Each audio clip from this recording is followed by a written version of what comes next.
Bobby Kennedy's son, running for office, asking for Secret Service protection, denied by the Biden administration. And he's done all the analysis on what the Warren Commission found for the shooting of John F. Kennedy, and there's no way it was a lone shooter. Look, the United States needs a robust, capable, devious intelligence service that is focused on collecting information and providing information so that policymakers can make very good decisions.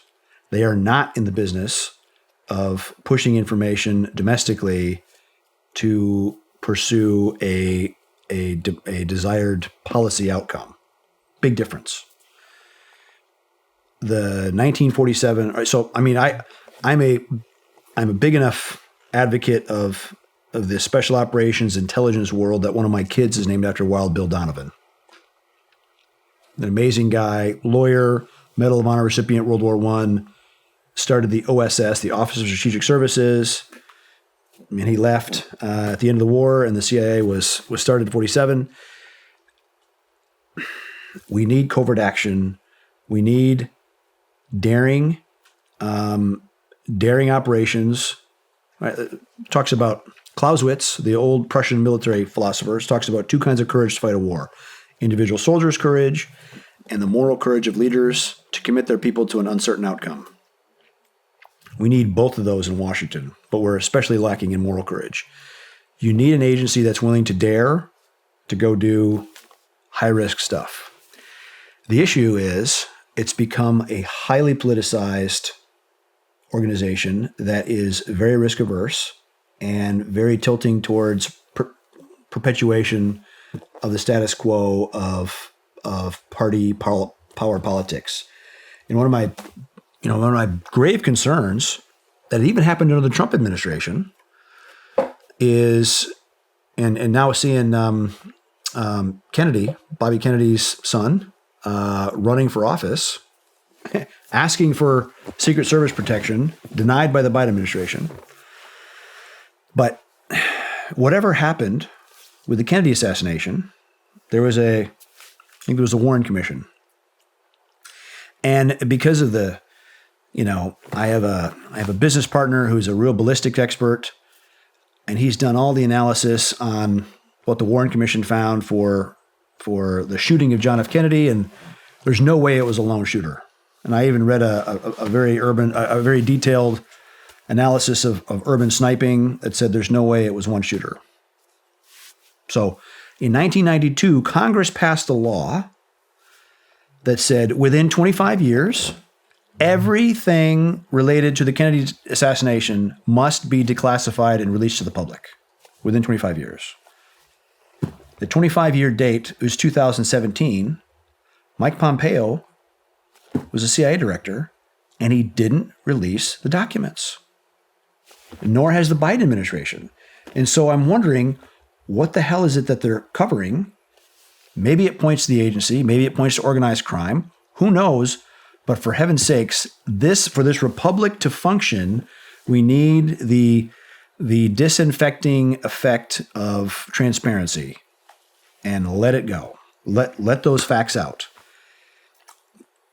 The same issue, even if you've heard of Havana syndrome, which is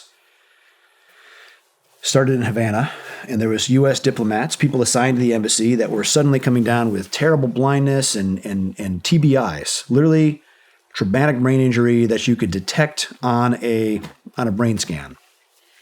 In one case, there was a guy in Colombia affected, and this has been in India, in Vietnam, in Vienna, even in Washington, D.C.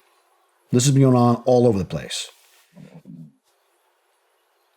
And there's a big gap between the agency director saying, well, this is not a foreign power, this is not a hostile power, and there's a hell of a lot of other fact pattern that points to this being done by a Russian hostile foreign power. And I'm bothered by the fact that the agency would want to gloss over this, telling its own people that they're liars.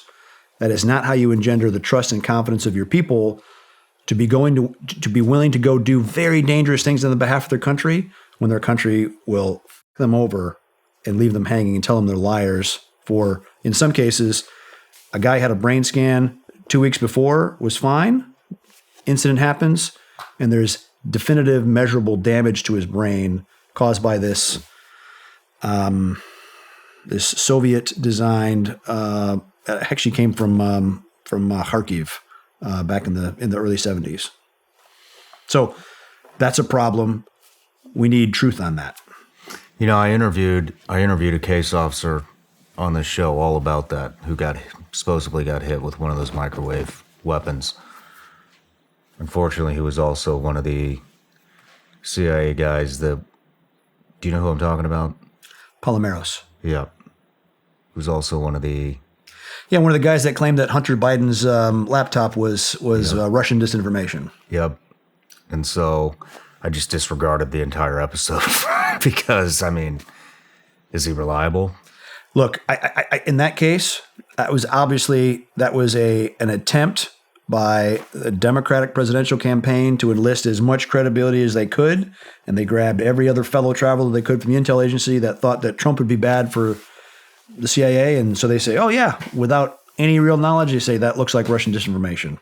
But I mean, as wrong as it was, and it was 1,000% wrong, it worked for them. A lie told often enough has a way of somehow coming true. That's how Joseph Goebbels did it as well, the Nazi propagandist. So you're saying this technology was developed back in the 70s? Mm-hmm. Are we using it? I don't think so.